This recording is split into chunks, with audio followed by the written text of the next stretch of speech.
की भावना कसं माहिती आहे का, आपलं ब्लॉग पण येत नाही, व्हिडिओ पण येत नाही. आपल्याकडे मोबाईल आहे ना, तर त्याच्यात स्टोरेज नाही आणि फार जुना मोबाईल आहे फार. 4-5 वर्ष झाले आणि तो आता हँग मारतोय. भावानं तुमच्यासाठी मी तरी मेहनत करीन आणि तुमच्यासाठी नक्कीच व्हिडिओ घेऊन येईन.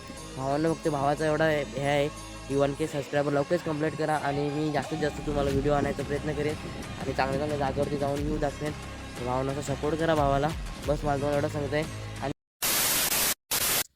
तर नमस्कार मित्रांनो, आपल्या नवीन ब्लॉगमध्ये सर्वांचं स्वागत आहे. तर भावांनो, आज आपण आलेलो आहे प्रसिद्ध आणि आपल्या एवढे विभागात असलेलं फेमस म्हणजे तानसा तर तुम्हाला तानसा डॅमचा व्ह्यू पूर्ण दाखवणार आहे.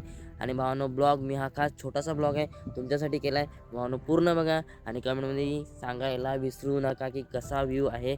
आणि भावांनो, आपला काही कॅमेऱ्याचा काय एवढा खास नाही, पण तरी मी तुम्हाला दाखवायचा प्रयत्न करतो.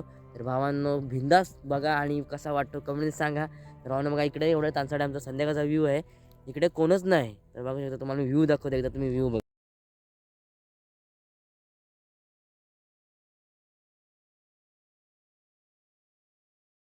कसं माहिती आहे का, संध्याकाळचा टायमिंग आहे, संध्याकाळच्या टायमाला कोण नाही. ही फक्त आपली इथं गाडी आहे आणि बघा संध्याकाळचा व्ह्यू आहे. आणि कसा वाटतो तुम्हाला आणि कमेंटमध्ये सांगा भावांनो. भावाने तुमच्यासाठी तर म्हणजे छोटा ब्लॉग आहे, पण भावानं तुमच्यासाठी आणला आहे. आणि की भावानं कसं माहिती आहे का, आपलं ब्लॉग पण येत नाही, व्हिडिओ पण येत नाही. आपल्याकडे मोबाईल आहे ना, तर त्याच्यात स्टोरेज नाही आणि फार जुना मोबाईल आहे फार. 4-5 वर्ष झाले आणि तो आता हँग मारतोय. भावानं तुमच्यासाठी मी तरी मेहनत करीन आणि तुमच्यासाठी नक्कीच व्हिडिओ घेऊन येईन.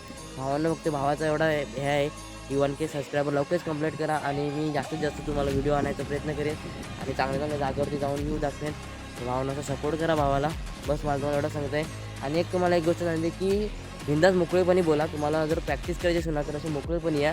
असं काय नाही आपण पब्लिकमध्ये बोलायचे आता हिंमत वाढले. तर भावांनो, तुम्हाला जर प्रॅक्टिस करायची असेल ना, तर इकडे असे मोकळे निवांत वातावरणात या आणि बोला आणि बिनधास्त पब्लिकमध्ये जाऊन बोला. कारण की आपलं हे जे काम आहे ना, ते आपल्याला थांबवायचं नाही आणि कंटिन्यू करायचं आणि लाजायचं नाही. कारण की हे आपलं कामच आहे. जसं आपण नोकरी करतो तसं हे आपलं काम आहे. तर भावाला लोकं बोलायचे ते बोलतील. मला तुम्हाला एवढंच सांगायचं आहे की भावाला सपोर्ट करा आणि तुम्ही पण मेहनत करा. तर भेटू नेक्स्ट ब्लॉगमध्ये. तर बाय बाय.